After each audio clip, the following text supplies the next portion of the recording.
The Locked On Podcast Network presents the Big 6 in 60. The 6 biggest national sports stories from the local experts of the Locked On Podcast Network.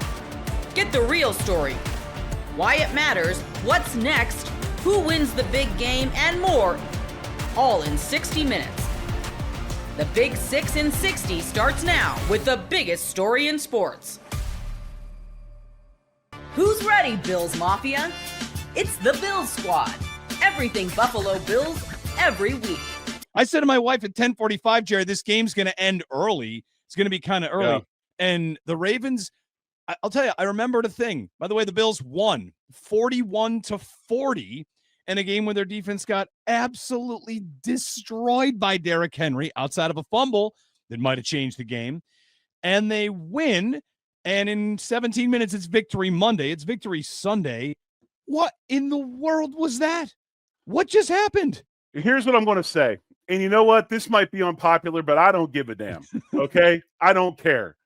That game tonight was a prime example of why Sean McDermott is the head coach of the Buffalo Bills. They did not quit. They had every reason to quit. They had every reason to throw in the towel and give up, and they didn't give up. The defense made one damn play tonight. One play.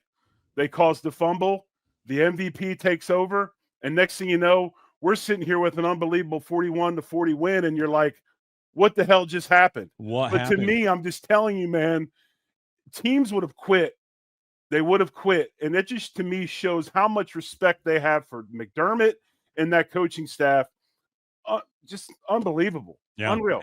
And for Allen as well, like Allen wills them back time and time again. So many times. Allen, of course, not giving up was not. Can I, unpopular things? Would anyone really disagree for me to say it's the first time it's ever been said in NFL history for 41 points on the board? It was not an easy day for the offense, right? No. 41 points, but Allen is just willing them to plays, and you get big plays along the way from Josh Palmer late. The end of the half ends up being a big 3 points. We'll talk about 2-point conversions until we die, I guess, because there's which one of the 2-point conversions was your least favorite? We just have, it's like the reverse of the Vikings game, right? The Vikings game from a couple of years ago where they fumble it into their own end zone and lose. This is the karmic response to that, where they win a game where they're down double digits in the fourth quarter. And one thing I'll predict for this, Jerry, I remember now that this has happened, Baltimore has some crazy number of fourth quarter games where they're up double digits and they lose. This is a Baltimore thing. They do this from time to time, and the Henry fumble changes everything. And of course, like, they missed an extra point. Baltimore does along the way. That's also in the mix here. You want to talk 2-point conversions? They missed an extra point. Wow. So you know what I got to say to that? You got another 19 to 20 weeks to get revenge again. That's what I got. Right. That's what I got to say to that. You got another 19 to 20 weeks. And that's what I was talking about earlier this week, Jeremy, the player mindset. They were so wrapped up in the ass whipping they were giving the Bills, you forget the fundamentals of football. Yeah. Holding the football. Like I say all the time, football's not hard. It's blocking, it's tackling, it's ball handling. Baltimore drops the ball, we pick it up, and the rest is history. Unbelievable. Josh quietly goes 33 for 46 with 389 and a 112 quarterback rating. The whole night you were going, when are they going to get him? When are they going to get him involved? And he ends up that way. Obviously the turning point of the game to me, anyway, was the 2 3-and-outs. That was the turning point of the game early. And then, of course, the fourth quarter just, rampage the Bills come back on. But that, when you take the ball out of the MVP's hands that many times in 2 series, I have a big-time problem with that. Yeah. Yeah, it ends up being a prime example of one of those games, Jerry, where you have things, and I'm sure a lot of Bills fans said a lot of things along the way that you're upset about. And then after the fact, it's like, oh, what are you mad about? That they won the game. So we'll, of course, get to the things they did well, the things that they didn't do well, the tail of the tape. Let's get you some of that. Some of the stats from this game. Lamar Jackson ends up with 209 passing, 2 touchdowns, no picks. Allen ends up 394, as you said, 2 touchdowns, no picks. Derrick Henry runs for 169 on 18 carries, but maybe the fumble kind of undoes all that. Yeah. But Bills receiving, Keon Coleman, 8 for 112 and a touchdown. Coleman gets a little bit lucky on the touchdown, right? That's a deflected ball, but 8 for 112 on 11 targets. Like as the game went along, I don't know if it's because Baltimore backed off, but the Bills went from a team that couldn't find anybody down the field open. No one could get open. And then late in the game, like if you're a Baltimore evaluator and talking about this game after the fact, you're saying, what happened? They couldn't complete a pass to a receiver for most of the game. All of a sudden, he's finding Palmer and Coleman down the field in space. What did you change? I mean, Kyle Hamilton picked up an injury, which is a big deal. But, like, what happened? All of a sudden, Baltimore couldn't cover anybody. They went tempo. Yeah. And I said that I've been saying that for 2 years now. When the Bills go tempo, they're really hard to guard. Josh is unbelievable. He's a witch in tempo. And, you're in you're behind. You're in a 2-minute situation. You got to run. They go to tempo, and now all of a sudden – there's a whole bunch of angst amongst that Baltimore Ravens defense. I mean, seriously, other than the throw, I think one of the worst throws he made, he missed Shakir early on the play that could have been a pick. Shakir at least got a hand on it to deflect it to, cause a problem with the interception. The 2-point conversion to Coleman to take the lead or tie it up, that ball should have been high pointed. You can't throw that ball to his chest. Yeah. Keon lives from his head up as far as catching the ball in his radius. You got to put that ball up there where he gets it. Nobody else can make a play on it. But other than that, man, Josh Palmer shows up huge at the end of the game. Keon shows up huge at the end of the game. And you know what? Keon's not going to be the prettiest receiver. Tip balls for touchdowns and the things that he does, that's him. And you need those guys, right? You need those guys. But, here's the crazy thing, Jeremy. Think about this. Baltimore has come into the stadium the last 2 times and actually absolutely physically dominated the Buffalo Bills all over the place. And because of 2 plays, they are 0-2.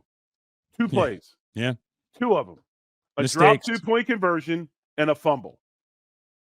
Like I said, you got 19 to 20 weeks to figure it out, and you'll have another chance for revenge again because I'm sure we'll have to play them in the playoffs. Yep. I mean, for Baltimore, the Bills might be their Chiefs to the Bills. Yes. Like how did we not beat that team? We had that team dead to rights and still didn't find a way to do it. More stats here for you. More things to run down over the course of the day. We'll talk about who played well. Your guy, Jackson Hawes, 1 catch for 29 yards. Even Jackson Hawes, right? Not bad. Started the game. Yeah, started the game. Yeah. Made a big play on that. Allen, 2 rushing touchdowns, 2 passing touchdowns. Just an opener for the ages. Really, if this opener is any indication for what we've got for a season coming, holy cow, I don't know if we'll make it through. What did I say Thursday? I had this gut feeling this last season, and there's just something magical about this. I mean, I had a season like this my senior year in college where we missed a field goal to tie a game up.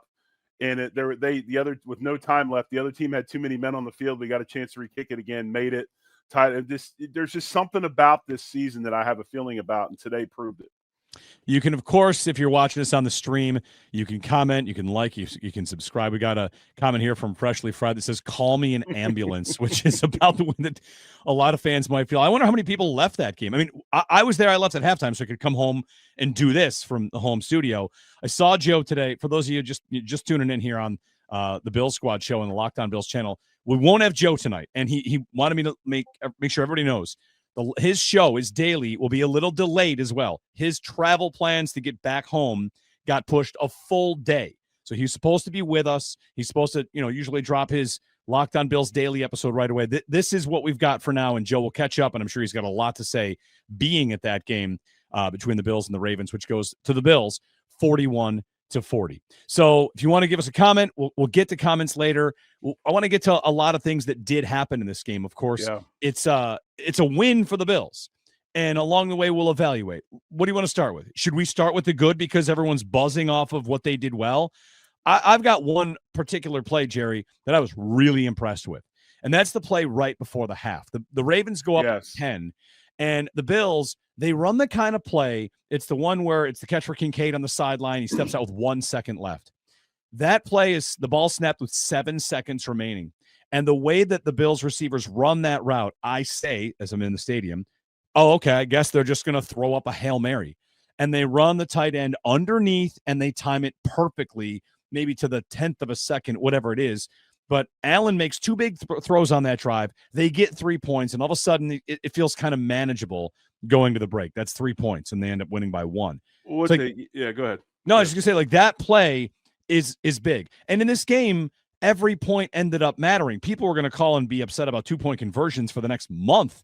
Instead, the math all works out, and maybe they had to do more work because of it. But like they got the job done, and that play to me stuck out as one of the good things that they did. Well, what they did on that play is they put Kincaid on the right side of the field, and they ran him out and all the way across the field to get to that spot, and they used the Hail Mary receivers to clear out the zone, and that's why Kincaid was open. I think the best thing about this game, other than the comeback victory, was the play of Dalton Kincaid. If you don't think that he has a sense of urgency about him, you're too wrapped up in telling me why the safeties need to get better. And we'll talk about that in a little bit. Kincaid had a hell of a night. That first series, he had 2 blocks that were like Mark Bavaro like he was whipping tail out there, then had the big catches. So it was awesome to see Dalton Kincaid. And the other thing was the passes he got. I always, every time now he gets an accurate pass and catches it, unfortunately, I think of Joe Marino every time because Joe's talked about it so much. But yeah, I mean, the point of emphasis was there. You see things like that out of guys. I mean, I thought that Cook, when he had his opportunities, ran hard, man. He tried to make the most of everything. He was battling. He's got a point of emphasis because he knows that the contract holdout, right? He needs to earn his money, and he was pounding the ball. And then you look at a guy like Halls makes a big play. And then there's a lot of good in this game. But, of course, we all know it's going to be overshadowed by the play of the defense. Now, I think this is fixable. And I've got some things to talk about with it. And I think that we'll go into the next games and we'll be fine, right? Because we're not going to face a team that lines up the way that the Ravens do and have Derrick Henry in the backfield. But there are some things that the defense does that are a little maddening to me, and I'm sure we'll get into that soon. Yeah, we'll dig into all that. The Bills win in a game where they give up 1,000,000 yards on the ground to Derrick Henry and just got gashed. I mean, he posterizes Cole Bishop along the way.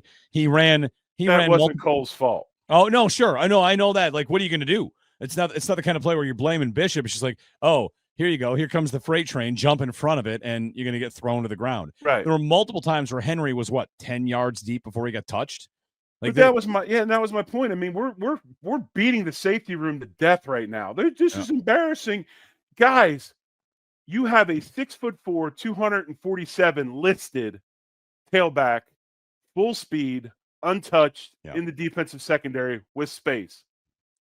I don't care if it's Stevie Atwater. I don't care if it's Ronnie Lott. I don't care if it's Waters. I don't care if it's Brian Dawkins. They're not putting them on the ground.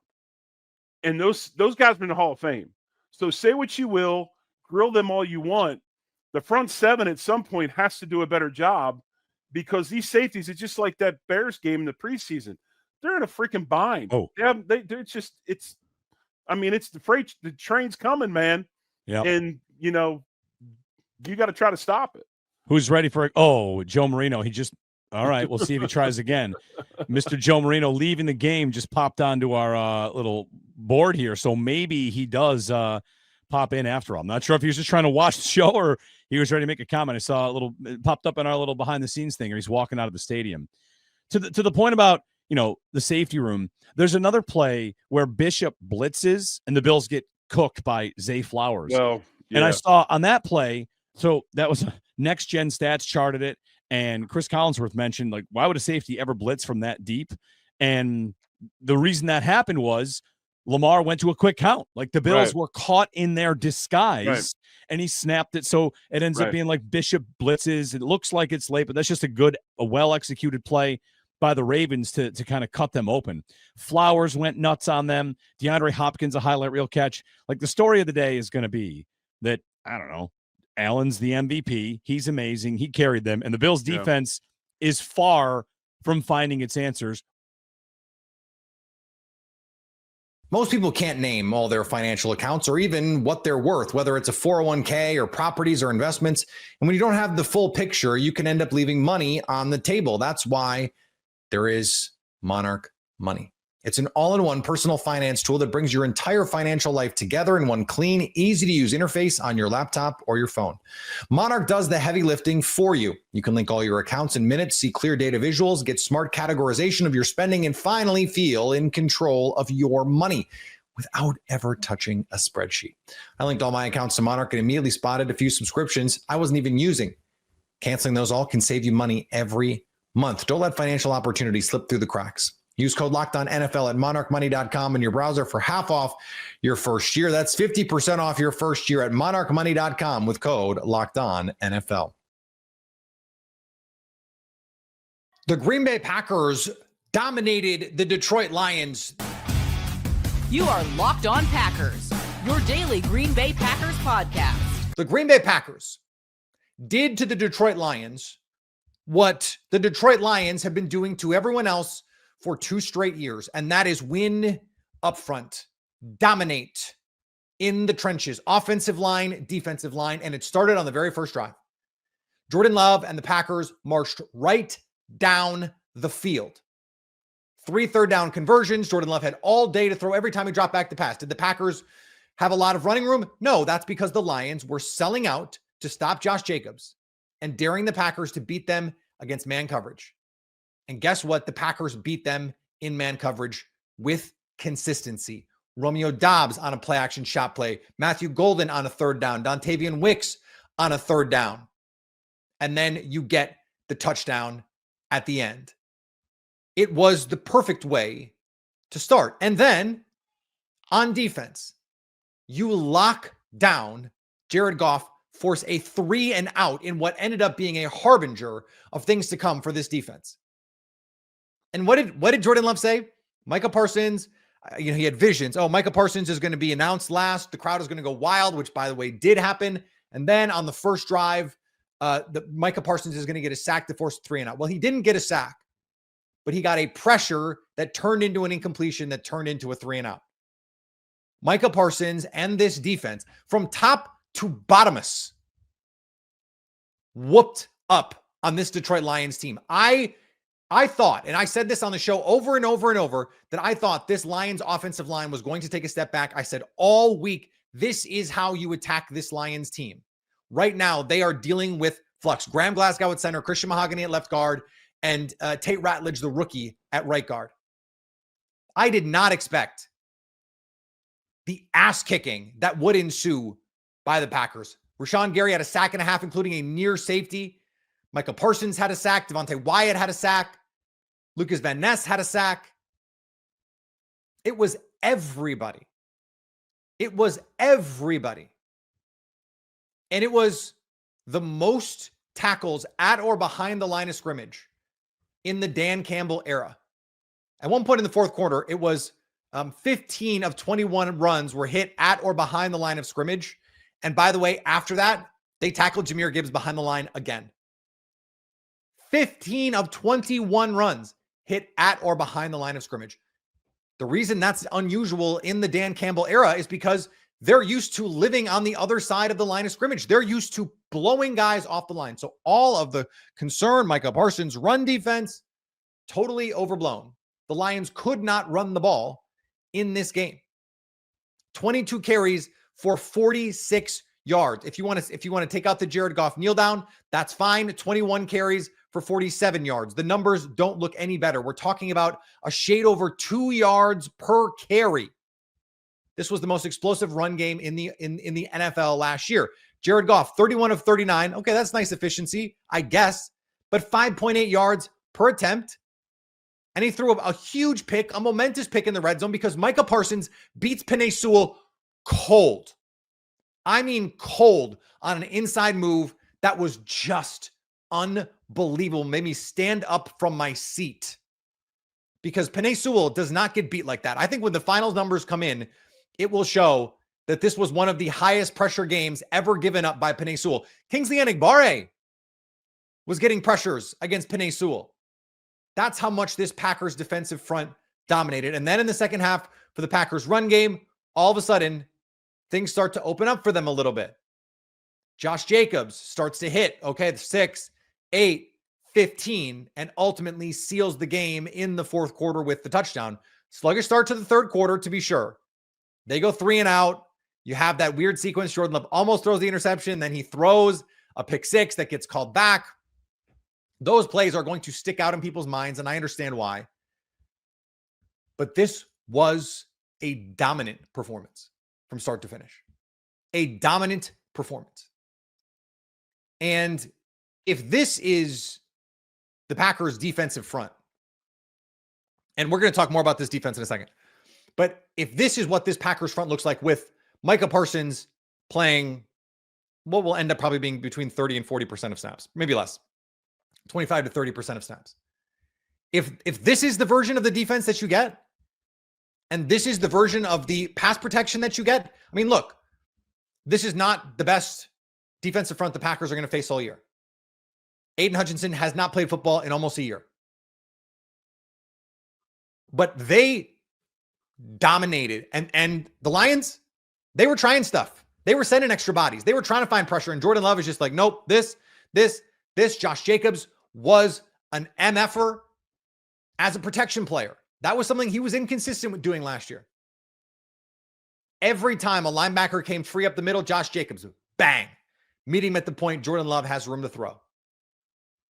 And with the exception of that craft miss on the sail route, Jordan Love put the ball where he needed to all game. Brian Branch makes the diving play. That's a throw into coverage, but like the touchdown to Kraft is a missile shot. The seam ball to Jaden Reed, the deep post to Romeo Doubs, those were beautiful throws. Absolutely gorgeous throws from Jordan Love. When he has time, he can just put the ball wherever he wants. And I thought Tony Romo called it out well. They started fast. And then Jordan Love played the game he needed to in the second half.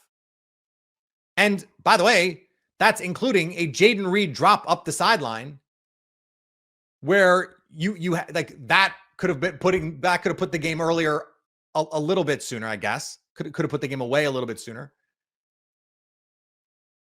That was a perfect throw into coverage. So I thought Jordan Love played a pretty clean game overall. The one throw into coverage, Brian Branch makes an all-pro play. It doesn't count. There's holding. Part of the reason why he had to get to that last option is because Romeo Doubs was being held. And so those plays, that counts.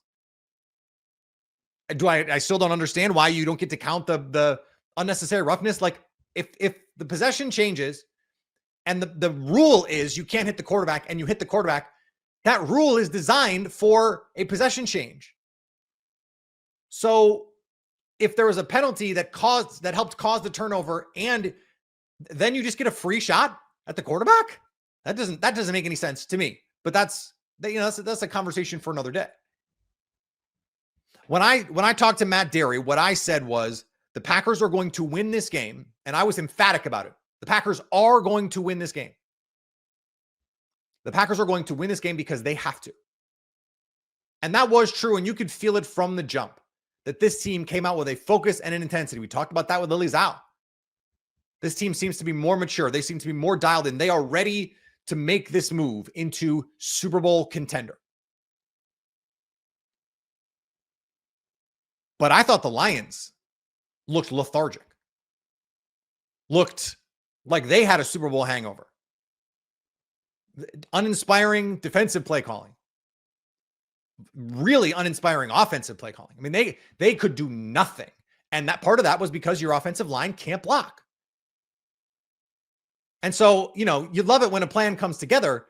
But look, we've been talking about this for weeks, months on this show. The loss of Ben Johnson and Aaron Glenn, they were going to be felt from a scheming standpoint. But this was not about scheme. Not only about scheme. This was about mano a mano winning your battles. I mean, Aiden Hutchinson didn't come close to Jordan Love. And every single member of the Packers who played, I think you will find on the stat sheet on Monday, has a pressure.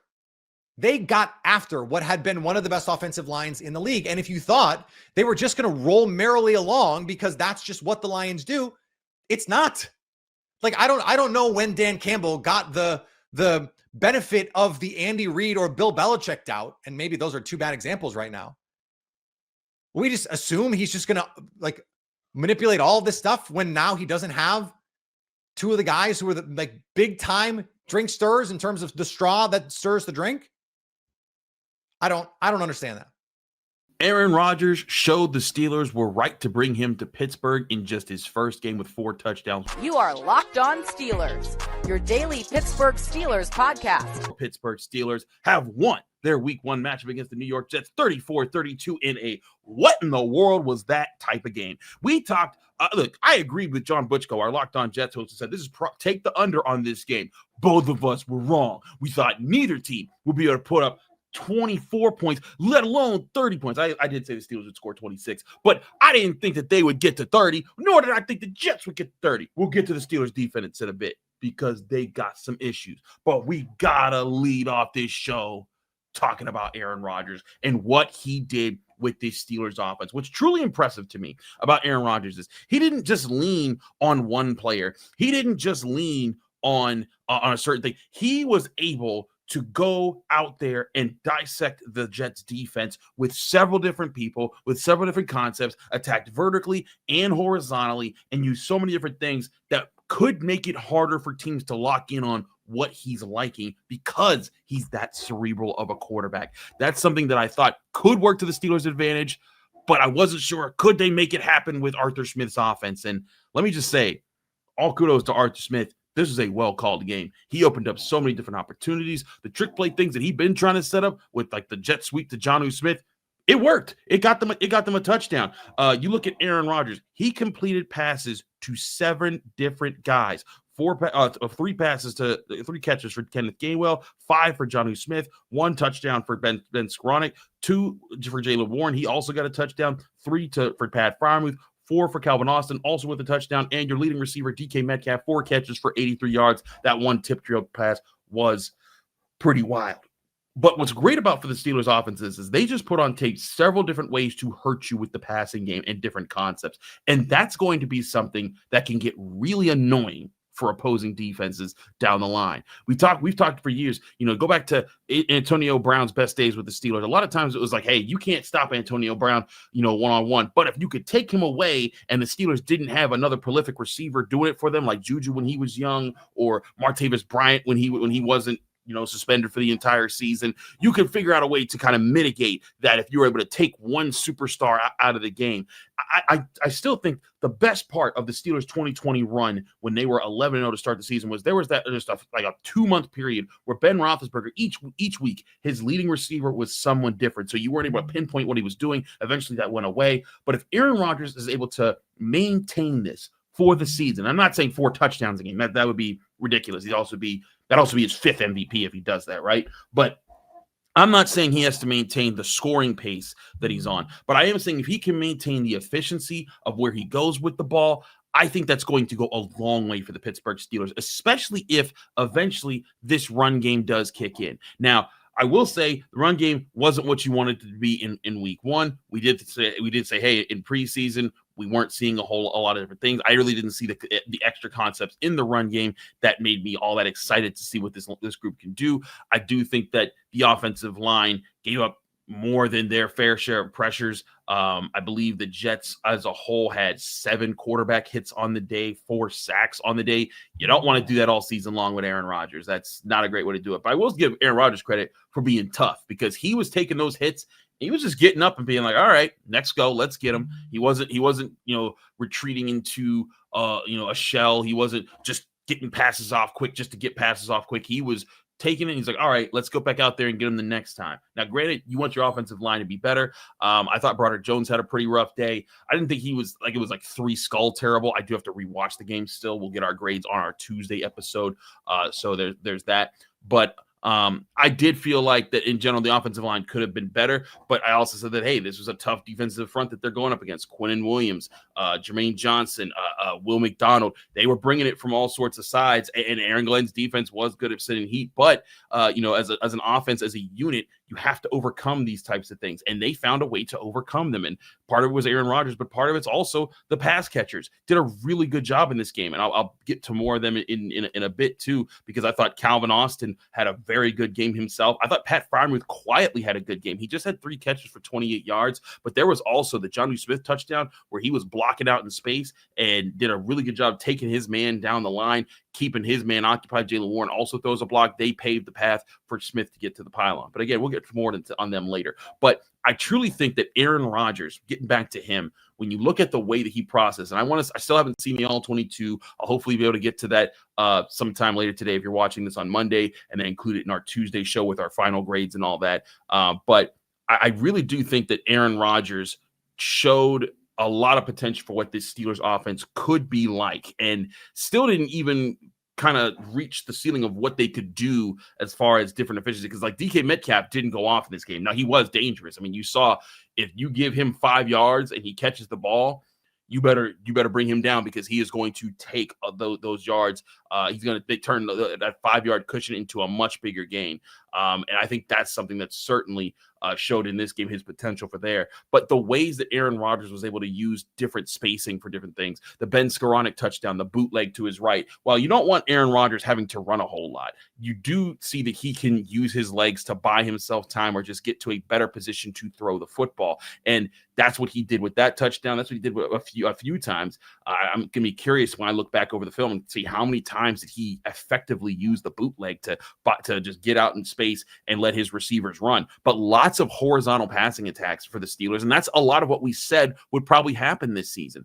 And there were still some other plays where I thought that they could have done a little bit better if they had just cleaned up some things. There was one horizontal attack. I think it was a slant by DK Metcalf where he cooked Sauce Gardner, but Rodgers put the ball about a foot behind him, and Gardner was able to catch up and hit the pass. There were other times where I thought Calvin Austin had beaten his man over the middle. He just leads him a little bit. He gets a big catch underneath that he can use his speed to turn into a huge play. But even so, with those things, and Aaron Rodgers even said after the game, "Hey, I need to clean some things up a little bit." But that's if 22 of 30 for 244 yards, 4 touchdowns, and 0 interceptions is needing to clean some things up with 136.7 passer rating. That's a pretty good floor to have if you're Aaron Rodgers, where you're coming from. And this could open up a lot for the Steelers this year, because right now in this game, you could say, hey, the run game wasn't there. The defense didn't play at a high level. If you had told me those two things that happened this time last year, you would have said, yep, Steelers got their butts kicked, didn't they? But they didn't. Why? Because Aaron Rodgers and this pass-catching offense was ready to attack. The NFL season is finally here, and FanDuel is making sure you're ready for kickoff with a can't-miss offer. Right now, new customers can bet just $5, and if your bet wins, you'll get $300 in bonus bets to use across the app. I love using FanDuel because it fits however you like to bet, player props, building a same-game parlay, or even jumping in live as the action unfolds. It's quick, easy, and the best way to add a little more energy to Sundays. So are you ready to play? Download the FanDuel app now by visiting FanDuel.com to get started. That's FanDuel.com to place your first $5 bet. Oklahoma's domination of the Michigan Wolverines sets the stage for a big 2025 college football season. You are Locked On Sooners, your daily podcast on the Oklahoma Sooners. So let's start with the offense, because that was the story of the game. In particular, John Mateer. Jay, what did you make of John Mateer's performance in this big-time blue blood showdown? John Mateer cooked. He gave you, like, as you can hear, I have no voice. I've been drinking my tea and trying to get everything back. I've been fighting through it from Saturday and Sunday. Was able to do a little bit of recording, but John, it was electric. Watching Mateer go out there and cook. It's funny because there was so many fans telling me that he's not going to be able to do this at this level, that there's no way that he can do. He did this only against G5s, and at this level, the P4 level is going to be different, as if he didn't play Texas Tech or Washington and win both of those games for the most part with his legs. And I've had people keep telling me that he's not going to be able to do this long-term in the SEC, in which we just saw a Heisman Trophy winner do that in the SEC for LSU like 2 years ago. This is not something that's uncommon. This is a very common thing that we're seeing that John Mateer is doing. Do you want him to do it the way he does it? You probably don't want him trying to truck everybody. But for the most part, I can expect John Mateer to be just fine doing exactly what he's doing because this is his game. His game is built on his ability to move. And when it comes to the way Ben Arbuckle calls the plays, it's all about, what makes John the most comfortable. And he goes out there and he just plays ball. He's playing football, man. That's what he says. It's football. So he's going to go out there. He's going to ball out. So, John, I was very excited to see him perform the way he did. There's a lot of things you can break down on it, but just overall, this was the coming out party for John Mateer. Yeah, I talked about it on the live show that if you were still waiting to see if John Mateer was going to be able to produce against a higher level of competition, the waiting is over. He performed 344 total yards, 3 total touchdowns. The dude is now on pace through 2 games for 42 total touchdowns this season. Oh, Jesus. John, I didn't think he'd be able to do 44. Remember, everybody said that's not going to be possible. I mean, think about it this way. Right? Yeah, exactly. I'm just saying. You got to think about it in this way, which is funny. I forgot that you did say that, but you got to think about it this way. There is so many ways that he's going to be able to get those touchdowns. Perfect example. Michigan's defensive front's really good, and I love Todd McShay put this all 22 tape up, and it's probably one of the better videos to see of the John Mateer experience. You're on the 4-yard line, your own, back against the wall, in the end zone. You start the game off by doing what? You drop back 1, 2, 3, and you just launch a beautiful fade to Deion Burks. And it was what made the play so beautiful, John, is it was in the perfect spot. Granted, a lot of us, I'm guilty as well, would have been like, man, John, if you would have just done a little bit more in, he could have probably caught it, got in stride, and been gone. Nah. The safety where they were located, that fade was perfect, and it's just an insanely incredible throw. We're going to see a lot more of that going forward. The dude's going to read how the defense is set. He's going to throw the ball where the ball belongs. Aaron Murray, I know you've seen it. I think his Snaps is the YouTube channel he's on, and they break down the plays. He broke down John Mateer's interception. Did you see that? No, I haven't caught that yet. Okay, well, let me explain you all in the Cliffs Notes, and you got to go back and watch it, fans. It's fantastic breakdown. Basically, he pointed out that where Huggins was on his route, because it looked like they were running verts. We all know verts. We all run all verts because, we're all college football junkies. We get in the video game. We're going to just run verts and just throw it down the field all the time. So that's what he said. It looked like that was the play call because of where the safety was located. Huggins kind of curved it. He made it into a little bit of a deeper drag. Mm-hmm. I guess he was thinking that made sense at that moment. But where Mateer threw it was like he was running a vert, which is where he was supposed to continue to run. This is the second example of, even Gabe Eichert said it before that, the interception is Illinois State. Mateer throws the ball where the receiver is supposed to be, not where the receiver is actually at, which is if you follow the diagram of what the play call is, you're probably going to get some good catches out of it. He's done a really good job with that. Yeah, he's throwing the ball really, really well. You have to be pleased with what he's done through 2 games this season. Even if there have been some throws that you're like, I bet you want that one back. Overall, his body of work so far is really, really strong. He completed 62% of his passes against Michigan. Again, had 270 passing yards, threw for a touchdown, ran for 2 more, and had 74 rushing yards on 19 carries. Other big takeaways from the offense, Jay, what else stood out to you? You know who leads the SEC in passing yards right now? Must be John Mateer. It's John Mateer. I was told that this wasn't going to happen, folks, but we'll see how it goes against Auburn, in which Auburn gave up 417 yards to Sawyer Robertson. I don't expect John Mateer to do that either, right? Is that going to be really tough for him to do that against that lethal? I digress. No, other things that jumped out to me, though, John, is we've got things to fix. I think we can break down that in another episode where we kind of dissect and nitpick at some things, because there's some things that need to be worked on. But the wide receiver room feels like it's starting to shape out. I was hoping that we get some more of the younger players, but I'm okay with the veterans today. I think there's a plan for the young players to be able to contribute more, but Satania, Burks, Keontez Lewis, Yeah, that's your three-headed monster. And I think that's going to be a three-headed monster for majority of the season, barring injury. They're going to be those dudes. They were all finding ways to get open. Oh, yeah. Jared Kanek, why did we waste him for 3 years at linebacker? No shade. Crazy. But I'm just saying, the dude's a ridiculous athlete, and he's doing really good at tight end. He's blocking like crazy. Crackback, bow. He's making one-handed catches, John. What? Did you expect any of this? I didn't. Yeah, no, I fully admitted on the live show that this caught me by surprise. I thought, okay, they must really like what he did during the summer, during fall camp, and believed, hey, listen, we're going to give him a shot. We're going to see what happens. No, this dude isn't just getting a shot to be the lead tight end. He came out of fall camp the lead tight end, and he's produced. He's been really, really good. And it's not just that, the deep one-handed catch and run that he had. It's I catch the ball at 5 yards, but because of my athleticism and my physicality, I can turn it into 10 yards.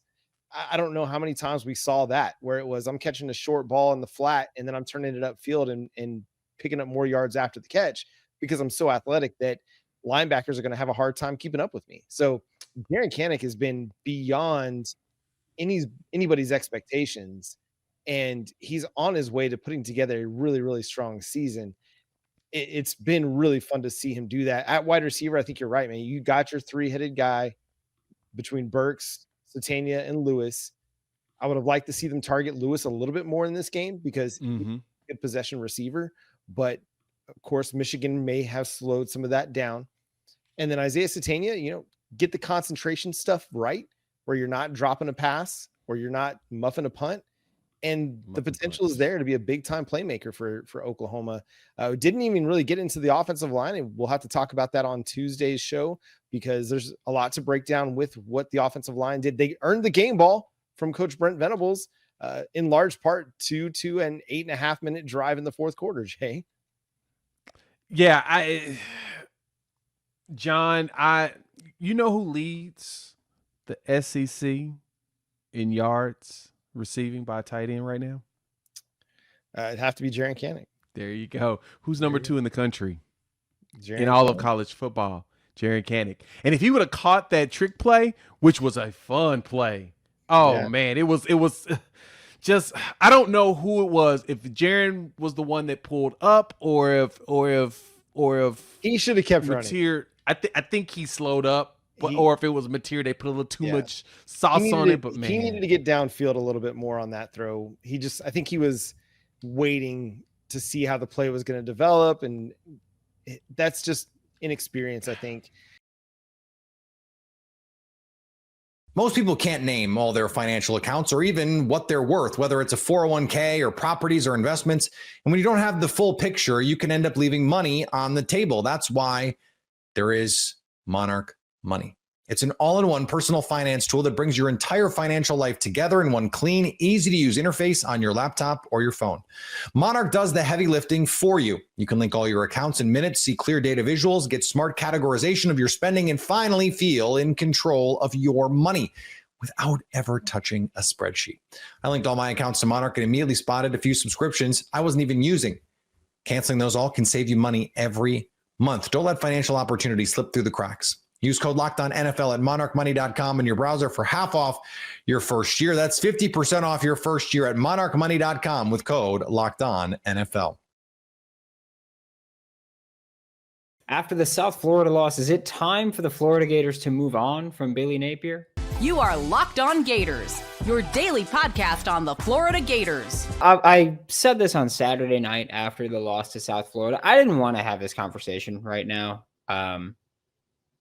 I also said last year when I initially called for Billy's job that I didn't want to have the conversation then. And today we're not even talking about whether or not Billy should be fired, but just what it would mean, why that would happen, right? And I will say this. It was an awful loss, right? It was the worst loss since Georgia Southern in 2013. Maybe even worse than that when you consider that you were mostly healthy in this game outside of, Caleb Banks. Pretty much everybody else was available. At least that's starter quality. But South Florida so far, and I don't care about this. South Florida looks like a good team. That's fine. But Florida looked just god awful on Saturday. And I've spent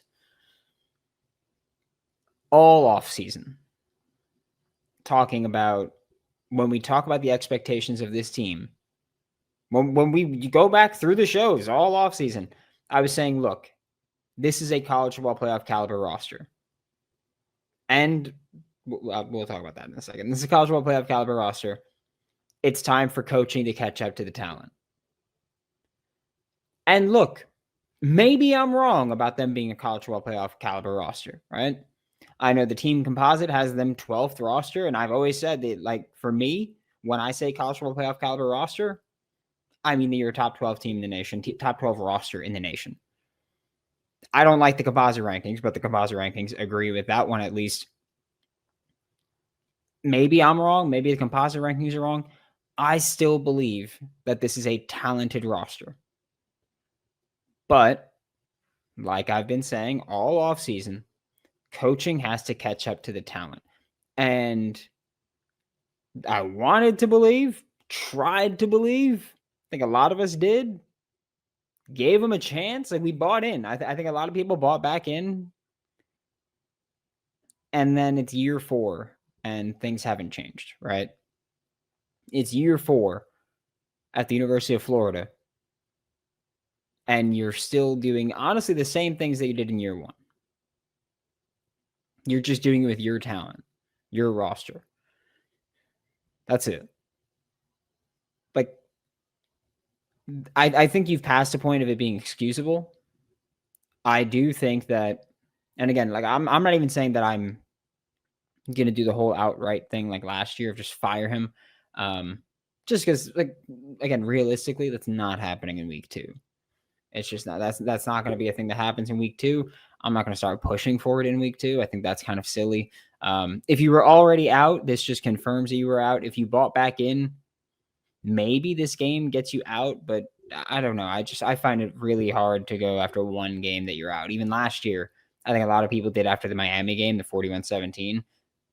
But even then, for me, it took Texas A&M game, and I was like, okay, you're just not going to get these guys right, and it's on you. And we've seen that time and time again, right? That's been one of my biggest issues with Billy Napier.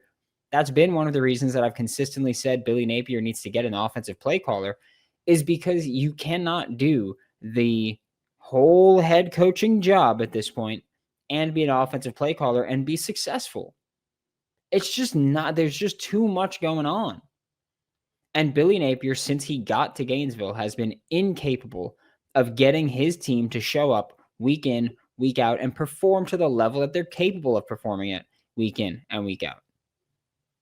That's been the biggest thing for me. It's just, it's not even me saying he's an awful play caller. It's not me saying he's awful at being a CEO type. It's me saying that you can't do them all. And he's trying to do them all, and he's failing at doing them all. And I don't blame anybody that says that they want him fired. I said last year, you win out, you finish with a top 10 recruiting class, and I'll stop calling for your job. It doesn't mean that I think you're still the guy, but it means that I'll stop calling for your job. He won out. Also, by the way, all the people that were in the comments, Billy won out. They got the top 10 recruiting class. You owe him an apology. Where you at? Just curious. Just curious about that one. But this is the same thing as last year.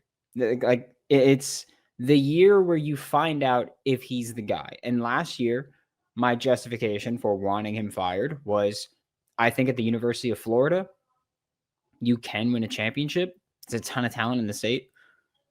I think you can win a championship, or a ton of talent in the state and the surrounding states. So you can win a championship. But once you find out that a guy isn't the coach that's going to win you a championship, I think it's very valid to say, all right, we're going to cut bait here. Like, if you've proven you're not the guy, then you're not the guy. We're going to move on.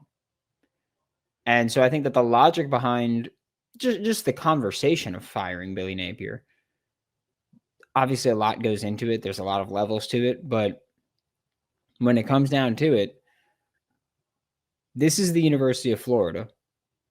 Billy Napier said it was going to take a few years. Like, we'll give him credit, right? He said he was going to take a few years. But here's the thing. It's been a few years, and you're not there. Here's the thing. While recruiting, they'll take 3-star offensive linemen. They'll take 3-star whatever position. And you can look into the process of it and go back to the countless shows we've done where we talk about recruiting and what this roster looks like and what this roster is going to look like long term. And we always revisit that Florida has a specific approach to how they recruit, right? They're recruiting guys that have the physicals that you can't teach, some of the intangibles, like the aggressiveness on the offensive line, and then they're banking on developing them. And now that you're in year 4, this is it. Like when we spoke about this, I think the first time we really had that conversation was in 2023, his second year, was that you're going to recruit all these guys that need a lot of work, have the tools, but need a lot of work. But you need to be here long enough to develop them. And if you're here long enough to develop them, then they need to be actually developed and ready to go. And we're now in year 4, and you've been here long enough to develop them. All right, you've got not many kids from your 2022 class left. Got a good bit of your 2023 class, a good bit of 2024. But they're not developed.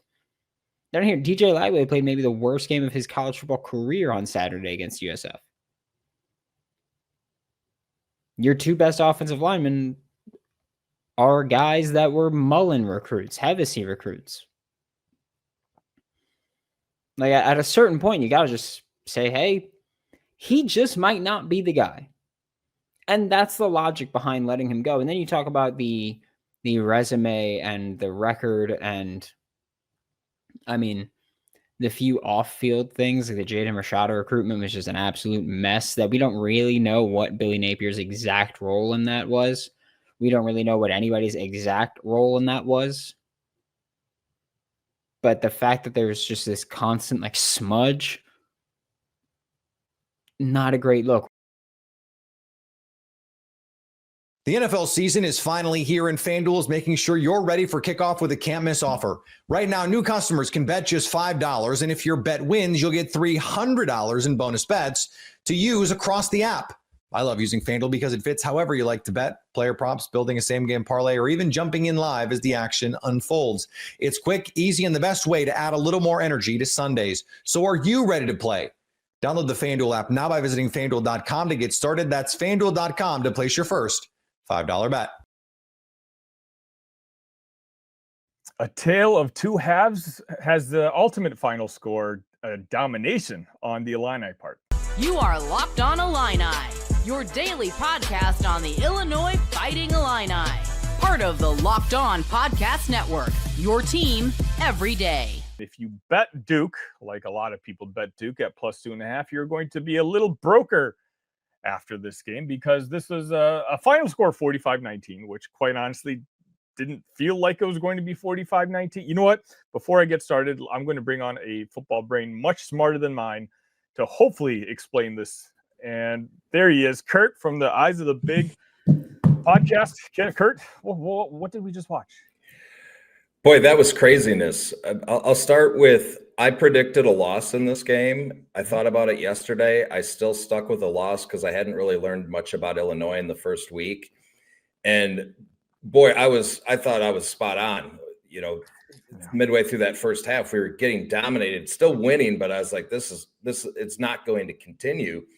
And then, you know, it even took a little bit into the second half and it just flipped. I thought the way that our offensive line was getting absolutely worked in that first half and into the second half, I just figured at some point the tide was going to turn and they were going to take over, and it just never happened.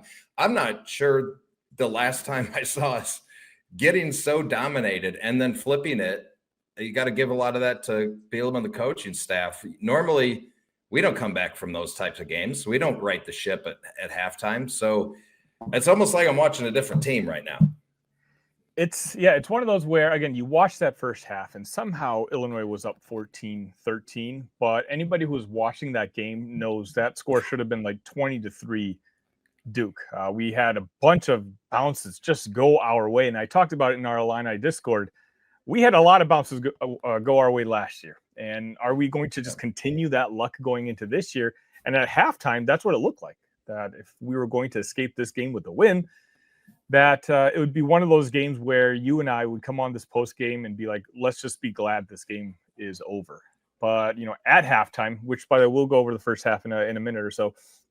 But at halftime, you can see Brett Bielema was irate. He was not satisfied. And that halftime pep talk that he gave that football team, whatever it is, it worked. It started off slow. As you said, that first drive, we were 3 and out. Then we got lucky by just a completely boneheaded equipment failure play on Duke's behalf, which kind of negated the play that happened right before halftime, where Daniel Brown got that completely unnecessary roughing the passer call. But, Illinois scores on that subsequent drive. And really after that, they never looked back. I think after the second half, they outscored Duke 31-6. Something along those lines. For all the questions I had in that first half, in that second half, Illinois looked like the deeper, more talented team that, the more positive spinners were telling me that this team was. Yeah, depth is one of the things that impressed me. I feel like the game overall was a little bit of a microcosm of last season. We were winning, just like we were winning games in the first half of last season, but we kept trying to establish a run, couldn't establish a run. I got to the point I said, just pass to set up the run. We started doing that in this game, and it flipped. It was just to read off the stat that Robert Rosenthal basically had posted at halftime. I'm trying to find it real quick. Okay, this is the halftime box score of this game. Yards, Duke 240, Illinois 132.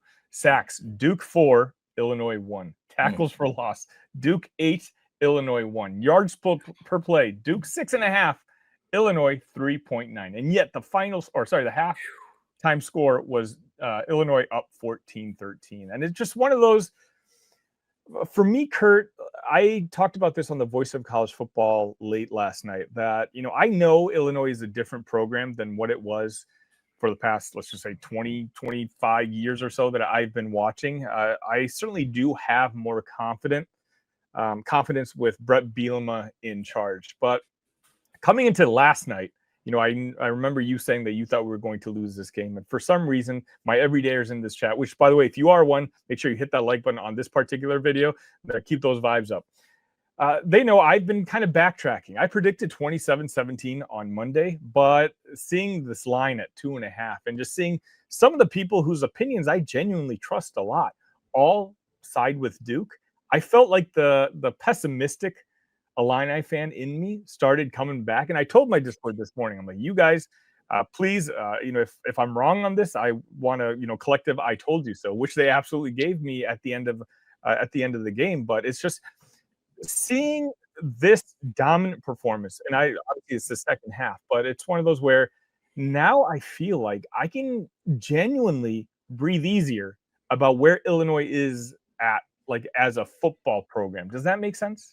Yeah, I guess the way I look at it, think of a team that's really good. Let's say a Wisconsin, for instance, playing like absolute garbage. You're watching the game, you're hoping they lose, and somehow they just pull it out, even if everything seems to be going wrong. It's just what good teams do. I mean, you can really take any football game where there's a dominant team that's getting played close by a team that's pretty average. Almost always the dominant team still wins in the end, right? So it's just a great sign. There's a lot of good coaching signs to take from this game, I believe. What would you say?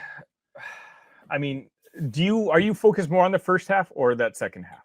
Well, you can't ignore the first half. I mean, the way the offensive line played, I don't know if you remember on your podcast, I issued a challenge to the offensive line. I said, look, if you guys are really this good, let's see you dominate from week 1, play 1, and not take no bad games. Just out of the gate, play good throughout the season. I didn't expect they'd ever be dominant. I just wanted them to be good. And I don't know what I witnessed there. There's really no excuse for that. I mean, you can't use the excuse of, well, we need to build chemistry. They have chemistry. Right. We need to work on our communication. We need reps. No, you've got all that. I mean, Manny runs a different kind of defense, really aggressive, really disruptive. And I think maybe that the scheme was winning out, but then it seemed once you got in the second half, we wore them down. Exactly. I was also thinking about your previous appearance on the show where you and I kind of disagreed on the talent level with the running back room, and seeing our completely non-existent running game for essentially the first half, kind of creeping into that even the third quarter. It was mainly Luke Altmaier making completely legitimate throws, which I'm going to get to in the second segment. I feel like I really want to put a big focus and spotlight on Luke's game today, but ultimately Caden Fagan ends up with 17 carries for 48 yards for a 2.8 average. He did score a touchdown. Khalil Valentine, 6 for 44. He had that 23-yard touchdown at the end. And Hank Beatty, which arguably, I feel like that's going to go in the end of season highlight package video. Hopefully after a successful season. But Aiden Laufrey, 6 carries and 5 yards. And quite honestly, I only remember 2 of those carries. I don't know if he got hurt in that second half, or I just don't remember seeing him. But overall, again, my concerns were, I know Illinois certainly looked bigger in that first half, but Duke's team just looked a lot faster. They looked more athletic, and they were really causing this offensive line problems, as you were saying. And the fact that we were up 1 at that point, we were, again, getting all the breaks, but just to see them kind of settle down. And Barry Lunny Jr. and Luke Altmaier, I think, really made some adjustments in that second half.